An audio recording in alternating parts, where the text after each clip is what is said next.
Hi, glad to see you all. Today we will solve a problem that is used to demonstrate how to apply conservation of momentum in 2 dimensions. Pause the video to read the problem in detail. It is always good practice to try and visualize the problem through a sketch. Here's a short animation showing a glancing collision. Glancing simply means that the directions after collision are different than prior to the collision. Yeah, the asteroids are on fire. Now that they are gone, let us install our gray board. The concepts used are kinetic energy, momentum, and conservation of momentum. This is a 2-dimensional problem. We can solve it via 2 approaches, a geometrical approach that may be easier, but not as general as the analytic approach. Hence, I will show the analytic approach. If you are curious about the geometrical approach, feel free to ask. We are using the analytic approach and must utilize trigonometry to express the vector equation in its x and y component form. The component form allows us to perform basic algebraic arithmetic that we are used to from 1-dimensional cases.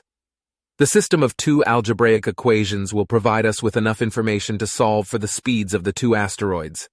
With knowledge of the speeds, we can determine the kinetic energies and answer how much energy was lost in the collision. Let us proceed to solve the problem. The total momentum of the system is the sum of the individual momentum of the asteroids. Let us call them asteroid A and B. We will use subscripts I and F for initial and final. The conservation of momentum then states that the total momentum before and after the collision must be the same. Note, the momentum of each asteroid itself is not conserved since there is a collision force acting on each asteroid. Now that we have the vector equation down, we break it into 2 equations using the vector components.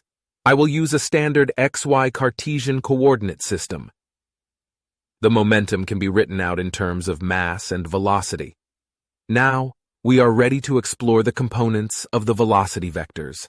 As usual, it is great to make a sketch as it helps us find the proper forms. In the sketch, we illustrate the before and after scenarios.